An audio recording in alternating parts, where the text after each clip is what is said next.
We're here. We're here for you. It's Thursday night. So your regularly scheduled edition of US Fan TV. I am Pat. He is Chris. And we are sorry, not just because you're watching us, but because we're talking about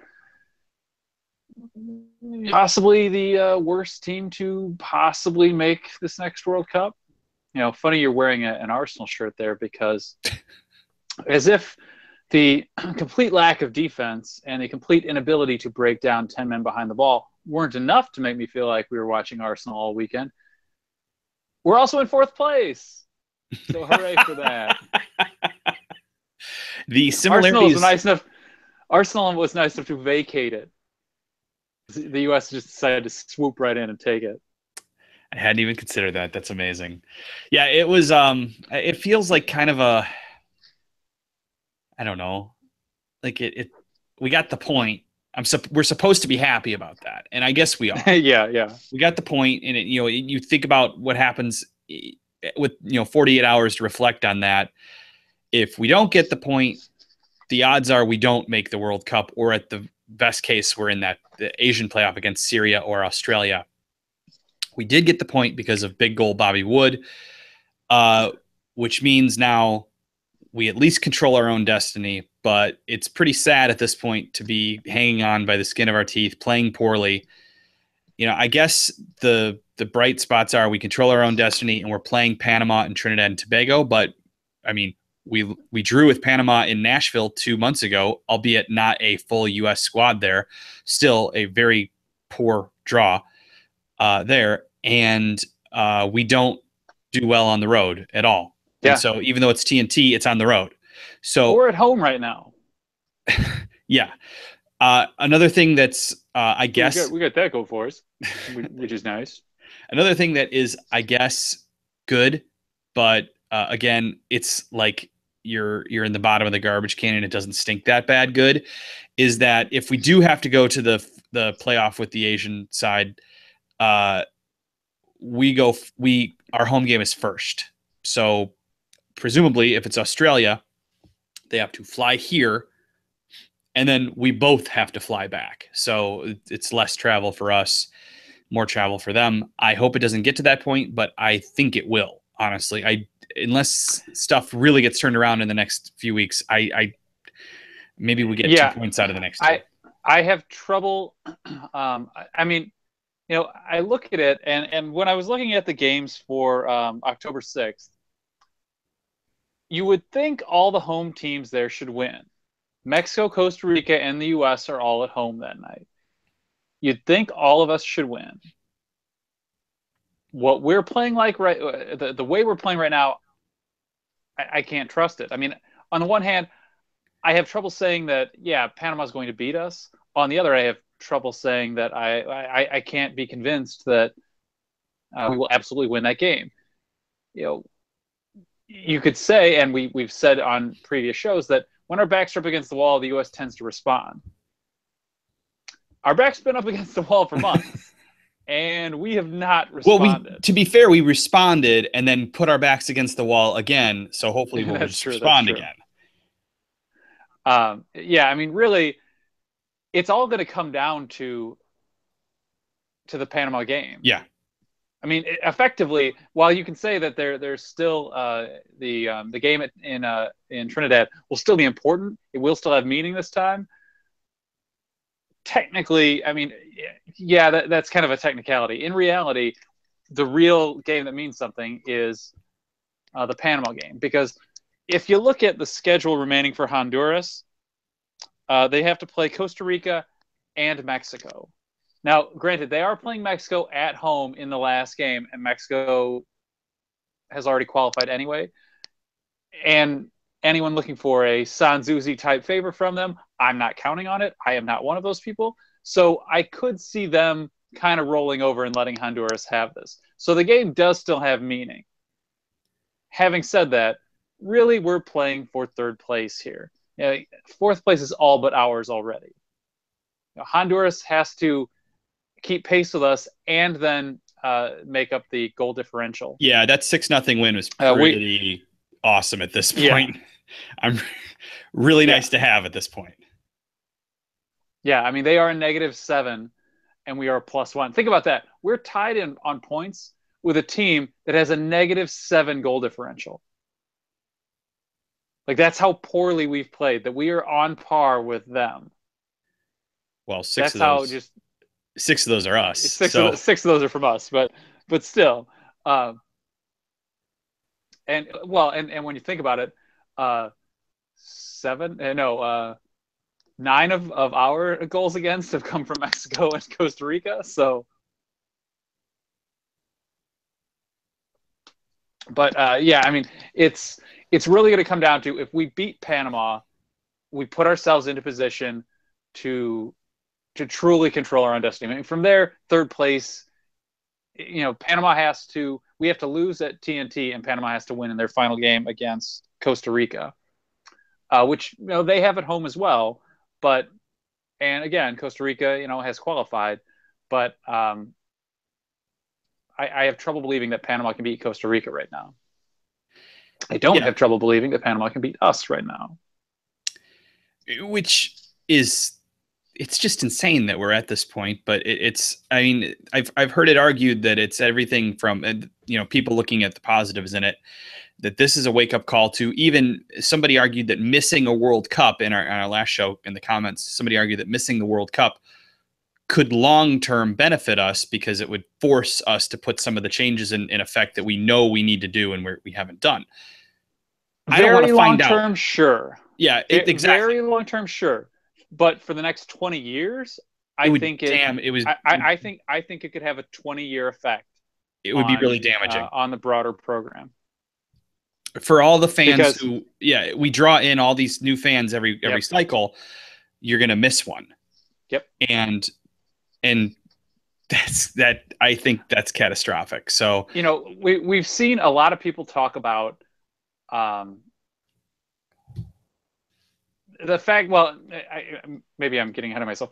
I've seen a lot of people talking on Twitter about the U.S. hasn't advanced in the last 20 years, that this team isn't better than we were 20 years ago. The players aren't better. The coaching's not improved. Our tactics have not improved. I disagree almost wholeheartedly. We are vastly better. Some individual players, maybe not.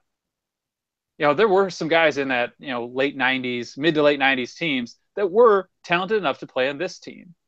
But by and large, this team it's dramatically better. Superior. The problem is that everybody else got better too.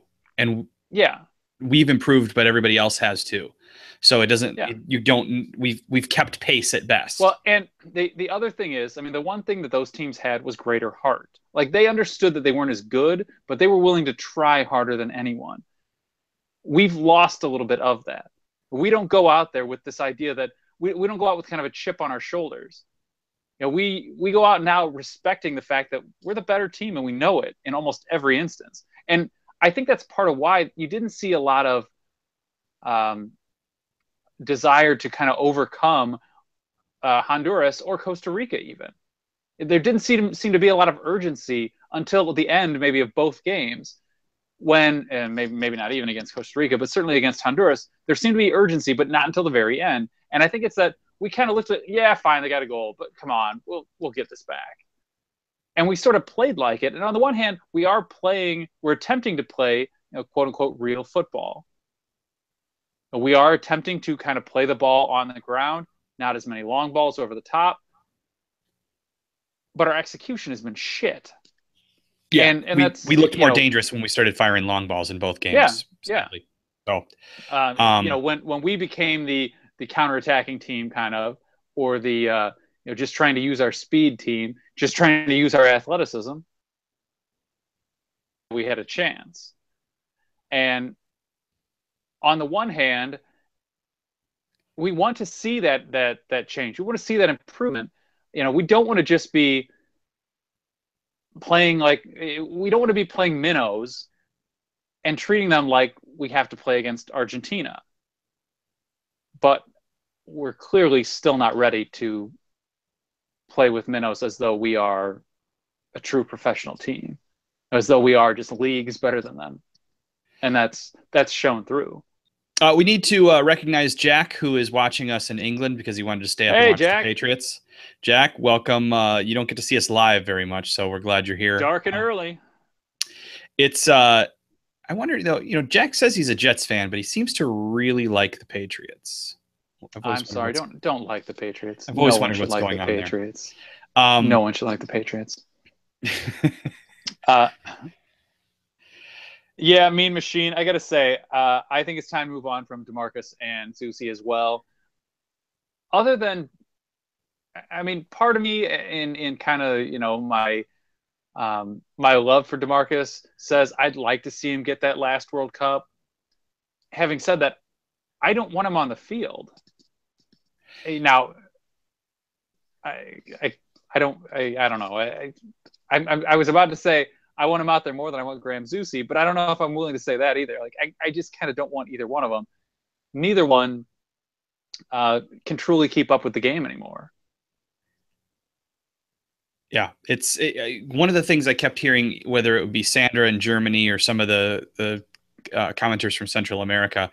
A lot of the people were looking at this team and going, "Why are you guys so old?" And they don't mean us. Yeah. You and I are old. Why is your team so old? And it's true. Well, like we're like this generation, and we've talked about this before. And that was actually where I was going in my discussion before about this team is vastly superior to the team 20 years ago. But the way in which it is similar is right there. You saw the end of that, like the 90s era guys. Kind of that 98 team was the end of most of those guys' international careers. And it took suddenly, we didn't really have replacements until about 2001, 2002, when you saw DeMarcus, Donovan, John O'Brien. These guys kind of, in a sense, come out of nowhere because who knew about youth players from the U.S. back then?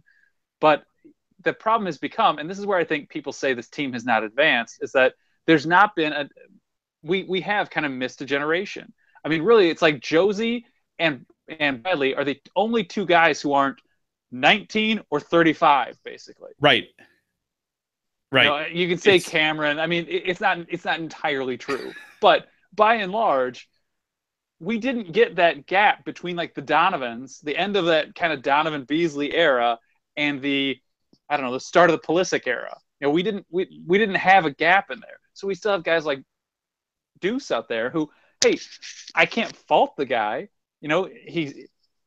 Until recently, he's been scoring for us. But at the same time, you don't want to rest your hopes on a 35-year-old. Yeah. That's where I think this team is better, but I think people look at it differently. People look at it in a poor light. I think people are down on us right now because we've been so down. But the fact of the matter is, no, this team is still better than 20 years ago. Maybe Wijnaldum makes the team from 20 years ago, and I don't think he does it on skill. I think he does it because we don't really have an outright striker. Like that. That's all he was. And to in many ways, he may still be the best out and out striker the U.S. has ever produced, just because we haven't really produced any. There's talk that like Josh Sargent could be the guy, and I think part of it is because who the hell do you compare him to? Got to go Eric Wijnaldum. That's it. Eddie Johnson for a little bit. There haven't been. That's not what Josie is. It's not who Josie is. John Harkes. John Harkes could certainly play in this team. Tab Ramos. Okay. Maybe Marcelo Balboa. He was a pretty talented player, but Alexi Lalas, I don't know. Like he's a perhaps better defender than these guys, but he certainly wasn't better with his feet. He was not a particularly sharp player of the ball. He was just a big, strong, willing to put a hit on somebody defender. Like he's better than Carlos Bocanegra, I think, but like Bocanegra couldn't play in this team anymore. Say it right. Chuck Blackmouth. There you go. On this show, he's called Chuck Blackmouth. It's strange. I mean, like you said, there's a few guys that are the exception. DeAndre. He was still young, but he's not 19 young. But yeah, there's a whole gap of players there that are just missing. And did we not produce any? Did we not bring any up? We didn't. And that's sort of the thing. I mean, when you say like we haven't advanced as a country, and this is what I've seen a lot of people say this on Twitter and stuff. It's not that we haven't. It's that we kind of have done it in spurts and starts, or I can't think of how that phrase goes. we sort of we take a jump and then we kind of go, yeah, like, we've not done it in waves, and that's where I think missing this World Cup would be a detriment to us, because we are starting to hit that. There are waves of players coming now. I think in 20 years from now, this team, you'll look at these guys now and go, Jesus, how did we ever have a team with those guys on it? They couldn't make this squad for the most part.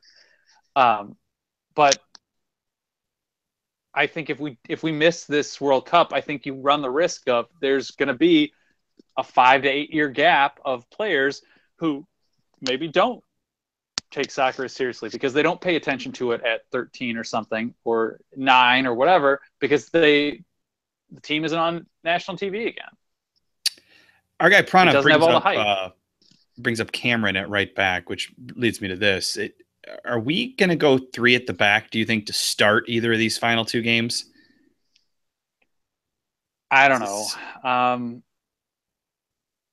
I'm kind of wondering if we shouldn't start trying to perhaps go a little bit more defensively. I mean, 5 at the back, like Chelsea? Chelsea or Honduras, or basically Costa Rica. Having said that, we need the goals. We need to win. But yeah, I mean, we are giving up a lot of shit at the back. I don't know if I can say Cameron to right back, because who are we sticking in the middle? Because until Brooks is back. Will Brooks be back? Brooks won't be back by now. He'll be back by the World Cup, presumably. Yeah, right. Not by October. But he's not going to be back. He shouldn't be back by November if we end up in the playoff. So that's a lot to ask of. Omar hasn't looked particularly good lately. Bisler is consistent, but my problem with him is that he's small. We know what we get from him. Like, he's not going to be a world beater, but he is a consistently decent defender. Yeah, I don't panic when he's out there. Is he the guy you want in there too? Ideally, no, but I right now, yes. For me, it's I would probably go Cameron and Bisler. I mean, what about the Omar Bisler pairing is good, but yeah. Why isn't Steve Birnbaum gotten a look or something? Because Omar is. Somebody said that that Bisler was small. Nobody thinks Omar's small. Oh, maybe yeah, it came across like you thought Omar. Omar is the tallest player in U.S. men's national team history. Really? Yeah. I thought he was shorter than Gucci and Yewu. I don't know. That's what U.S. I thought Gooch was 6'4". I thought Omar was 6'3". Maybe, but U.S. Soccer put this out like a month ago or 2 or something like that. So they could be wrong, but I'm just parroting what they said. Yeah, I don't. They check their facts like they send their tickets out. I have the fact that it's we're going into the final 2 games. We need to win the next one and get a result in the final one, and the fact that we have no idea what we should do defensively is kind of scary. Yeah, midfield, strikers, we have an idea of what it should look like. There are some shades of Klinsmann here. Now, some of that has to do with injury, but there are some shades of Klinsmann going on here, in that we've had a consistently inconsistent set of defenders. And that was, I mean, for so long, even before people really started criticizing Klinsmann, that was what people were complaining about. I mean, we were having this conversation years ago about just pick a back 4 and go with it. And we'd have these games where it was clear these guys didn't know where anyone was because they'd never played together. They were getting a couple days of practice, maybe. And I don't know. I mean, I don't buy into a lot of the talk all over the internets that, oh, this is why we shouldn't have brought back Bruce Arena. Oh, Klinsmann got harassed for this and Arena's getting a pass. No, he's not. He's getting a pass maybe versus or when compared to the things that were said of Klinsmann at the very end. But remember, Klinsmann got a pass for 3 years before anyone said anything. Yeah, because he was a star, because he was maybe even 4 years. German, because the Germans had won the World Cup using a lot of his things that he put in place. Yeah, it's he did, and there were still these sorts of problems, but Klinsmann was excellent at producing an awesome result when he needed one after being criticized. So hopefully Bruce can do the same and get it done in Panama. I mean, these were Bruce's only 2 losses, but they're 2 real, or I guess it wasn't a loss. It's his only loss, and it feels like it, doesn't it? Yeah. His only loss was the Costa Rica match, and then very nearly a second loss. But it was a big one to lose. It was a big one to lose. So it's I mean, come on, we needed for pride to get one back on Costa Rica. We needed the result. We were at home. We needed it for the fans. We needed it, I think, for the team psyche. Like, you can listen to the things Bradley says, and he's always very consistent about how hard it is to play in CONCACAF, that, you know, it's hard to get results here because in the end, the circumstances of the games are different than what almost anyone else in the world plays in. But it's even harder when you don't play well. Yeah, it's so, you know, we go back into club play and really hope that we don't have any more injuries pop up in the next few weeks, and we head back and hope that we can get 3 points in that first game in Orlando. I wonder if we're going to hear, I don't know the population of Panamanians around the Orlando area. I know there are a lot of Brazilians. It's a lot of Brazilians. There are probably some Cubans, although I think they're more down by Miami.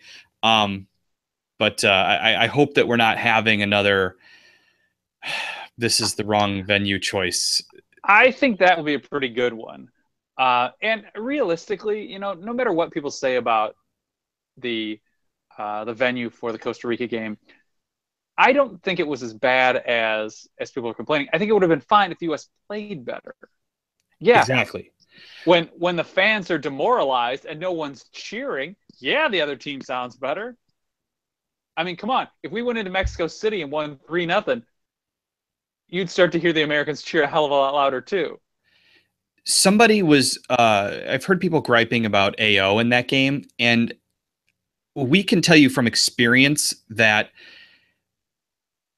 AO has gotten so large that if you're seated on the ends, you can't hear what their chants are, and they switch chants so quickly that nothing gets going. I don't know if they realize this, but because they sit all their core people in the middle, because they all like to, and then, you know, Chris and I are not their core people, so we're sitting in one of the end AO sections, and we can't hear what they're saying.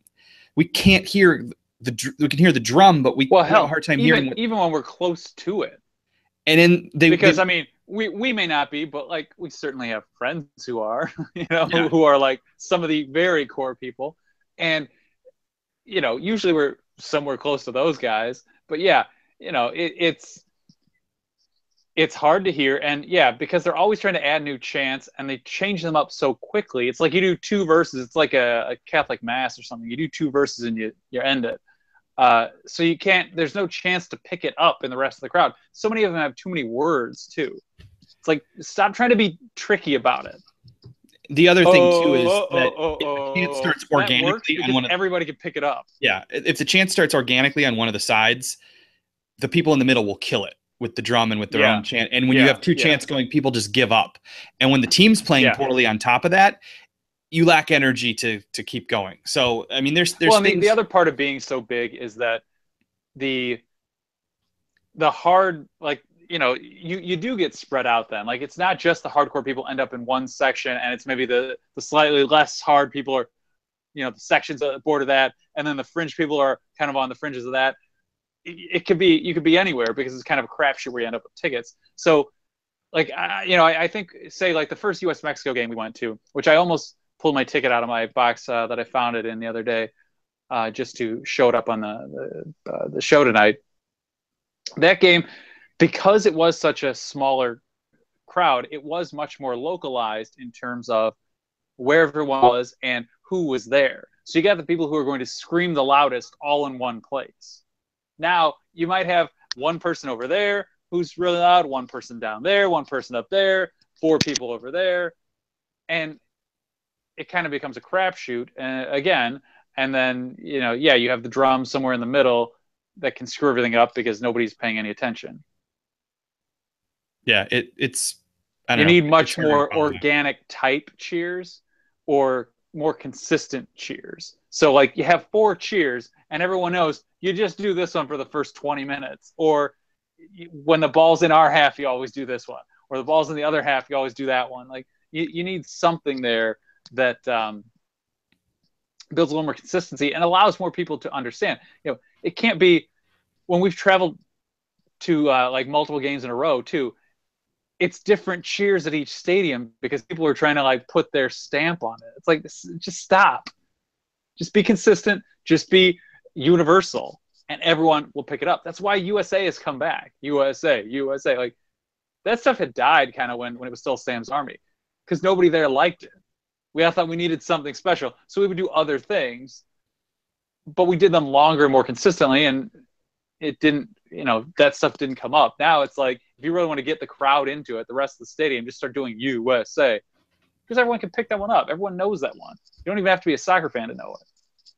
Yeah, I mean, it's like the Rocky chant. Jack asked a while ago if we think that Ali Boumaye. if we think that Dortmund will beat Spurs. I think he knows us, and I think he's taking the opportunity to have us. He's sending fresh meat in front of us because we're Arsenal fans, and we're rightfully so extremely down on our club team. They're going to beat who? But we love every opportunity we can get to make fun of Spurs. So yes, I think Dortmund will beat Spurs. Who? Arsenal. It's Arsene Wenger's team. You might have heard of him. Dortmund's going to beat them. Dortmund's I won't say far superior, but they are a superior team. I mean, some of it could depend, I guess, on who each team puts out there. But no, Dortmund's a better team. Yeah. Anonymity's talking about the need for grit. He's right. And I went back and watched part of the Honduras match, and we had some dudes dragging ass out there. And I know it was hot, and I know the field was a piece of crap, but Honduras was playing on the same field. Yeah. In the same temperature. And they were moving much quicker, except if you watch Pulisic. Pulisic was like a rabid dog the whole time, tracking back and attacking. And, sometimes he does dumb things. He dribbles into people and he can't, dribbles into a wall that he thinks he can get through, but he can't. Sometimes he was obviously being fouled a lot, but I give him credit because he was trying. There were other times where guys were just not running fast enough they're just like, oh, we'll get the ball back again another time. Yeah. Well, that's how you lose.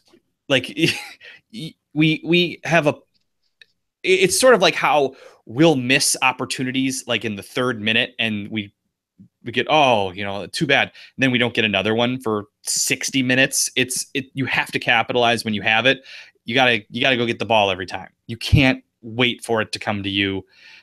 You can play counterattack and that sort of thing, but you have to put an effort forth, whatever you're doing. And it seemed like some of the guys were just not doing that. And, guys like Michael Bradley, I don't really question his effort too much. I know he wants it. He looks slow out there at times, but I feel like he's maybe smart enough to conserve himself and go at it at the times. I mean, he definitely seems to I think part of it is he's taken on that kind of captain's leadership role where he's not going to like burn himself out. He's not going to run himself out, and he's not going to get a stupid foul. Because I mean, when you think about it, back in the day, like when he was young in the national team, that dude was borderline Jermaine Jones reckless. It was like, oh, he's going to get a card sooner or later. Yeah. Oh, he's already got a yellow. Don't make this tackle. Don't make this tackle. Bradley. But 2-footing guys from behind. Like you can't be stupid, but there's something to be said for that. Like I love when Pulisic jumps up and starts yelling at the referee. And like, yes, do that. Work him. Just keep on it. Keep going. Want it. And I feel like there may be people on this team who are content to just play and not really get after it. And maybe that's a weak assessment. Maybe there's stuff going on I don't understand, but it sure seems like it when you're looking at it, when you've got an 18, 19-year-old kid going in hyper speed after things and everybody else is just kind of trotting along at times. It's annoying. Yeah. Oh, I mean, I will say, like, I was never really a fan of Hayduk, like, for his quality of play or anything. But, like, Hayduk, Alexi Lalas, God, I can't think of his name now. But like, we did used to have some other guys who they weren't necessarily the greatest defenders. DeMarcus has always been that way. You get a ton of, but even they would like stomp somebody's throat too. Like they were some cold-hearted motherfuckers when they were upset, you know. Like we are missing some of that. The strong man, or what do they always say that Arsenal's missing? The hard man. We don't really have any hard men anymore. We did used to, like, Hayduk, for all his like, hey dude, I'm just going surfing, bro. Like, oh, you get that dude charged up, he would like stomp on people. He will ride his skateboard over you. He will skate over your ass. Skate or die. It's true though. I mean, there's something to be said for that. And like I said, you don't want to 2-foot somebody from behind Jermaine Jones style and then get thrown out. But you know, these other. But at the same time, like the one thing that Jermaine has going for him in that regard is he does keep some guys honest, because if they're gonna hockey goon style, some reckless fouls, he will go, like, he may break your leg, like you don't know, but he will go out to bring some justice here. And in that regard, like, to some extent, we could almost use him maybe as a bit of a oh god, I can't think of the guy who was like always there to cover for Gretzky with the Oilers, like kind of early 80s or really 80s altogether style hockey, where it was like you had your star and then you had your goon who was there to like watch your star's back. So they messed with him too much, and then that guy was going to hurt someone. There's, again, I don't want to. That's like the one thing that maybe Jermaine can still bring to this team. There's something to be said for it. And you know, you get shit because you get on the refs a lot, but part of the deal is that the CONCACAF refs just allow everything.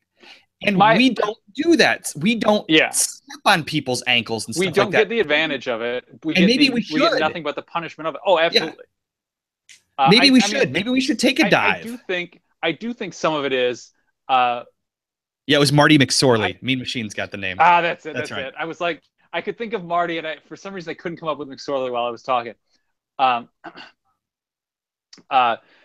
mean, I do think there's a little bit of the U.S. gets calls or doesn't get calls more for the badge on their shirt than they do. Like, you know, we're always out there. Every game we're in, we're always playing with the baggage that comes with being the United States. We never just get to play a game. Now, you could say other countries do that too. Imagine that. For the most part, the other countries that do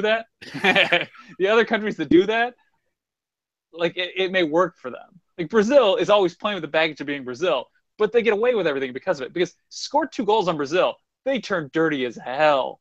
Like they are out there, every single one of them is trying to break your ankles, stomp on you, 2-foot you and everything. They are dirty, dirty, dirty. But they get away with it because, they're Brazil, but they want to dance and play samba. Like, come on. So there's some of it that some of that is why I get down on the referees. I don't, even when I complain about them, I'm often not saying that like, oh, this is absolutely why the U.S. lost. I just don't like when I see obvious differences in how games are called. And some of it is I don't trust authority. Maybe it's just authority. And I don't trust soccer governing bodies, from FIFA to CONCACAF, whatever. And ours is a particularly corrupt one. So I always have a suspicion that something's not right going in here. What result does someone want this game to have? So that's why I complain some about that. And I feel like you find it in every game, but it's no doubt there in some games. I mean, we saw that African ref get banned for life for match fixing a few days ago. I forget the guy's name. Yeah, but for a phantom handball. Funny, I know of phantom handballs and non-handballs involving U.S. games in the World Cup, and no one got punished for those. But one thing I did have to laugh about, the defender it was called on is a Koulibaly.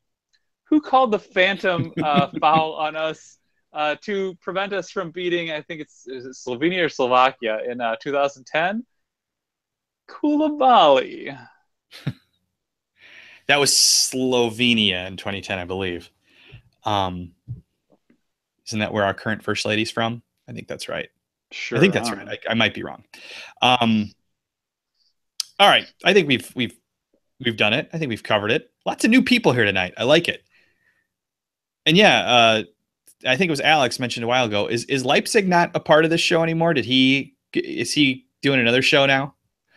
We haven't seen him in a while. Maybe he got a job or something. I know that's what happened with Christian. He can't do the live chat because he got a job. But Leipzig, check in if you're watching. Yes, apparently Melania Trump is from Slovenia. So there we go. Jack must be. Oh no, and anonymity, zero anonymity. I'm actually totally in favor of dirty football. Pretty sure she's from Playboy. Quite honestly, I prefer it be dirty. I just want it all to be on a level playing field. Like, I'm one of the people who advocates steroid use generally in sports, or at least doesn't have a problem with like guys.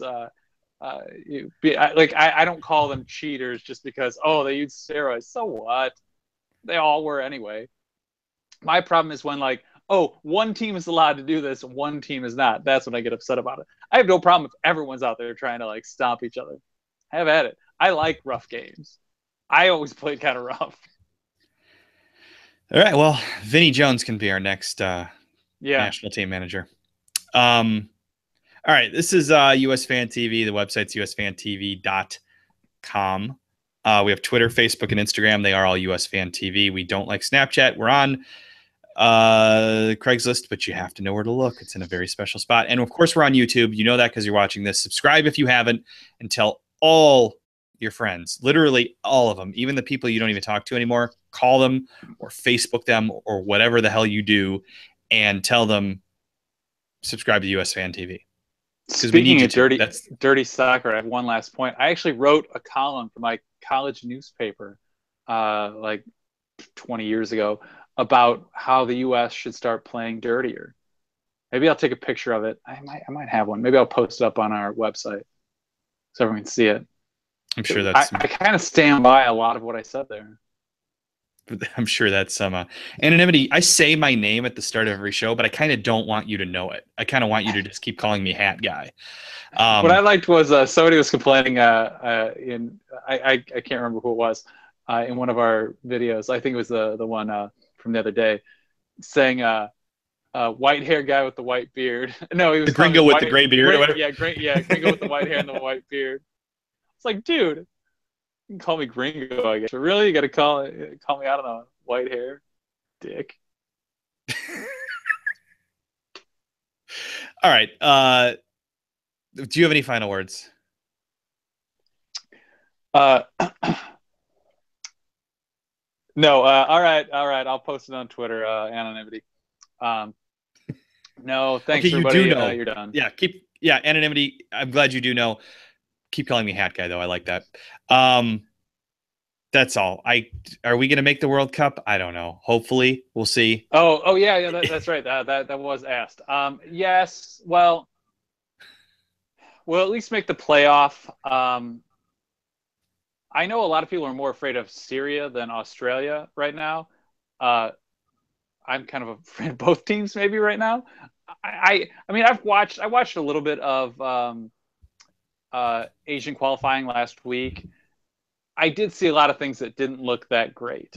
So I don't know how I feel. It's not like I've been watching Australia or Syria. I tried to actually when I started looking at, good, we could be one of these teams, but I missed games for both teams. So I haven't seen either of them play. It's hard for me to say, they're a danger at this or that or whatever, beyond anything I could go read. But The people Will want we to make the know. World Cup? I have trouble believing we won't. But It doesn't matter if we make the World Cup or not, man, we are not playing like we're going because to. it doesn't matter if you think we will or not. Because what the people really want to know is how is your car? uh, it is fixed somehow, because these are just stupid things that only happen to me. One of the contacts on my battery had just like gotten a ton of corrosion. Like it probably had an inch or two of corrosion, like just piled up around it, and so it was probably just blocking the That'll do it. The contact, whatever, from like pushing power back into the batteries I was driving, and so it just decided to die then for whatever reason. Finally, it died fully overnight. I had to leave the car there overnight, like doors unlocked and everything, because I wasn't sure that I would be able to get it unlocked the Doors next day. unlocked. Yeah.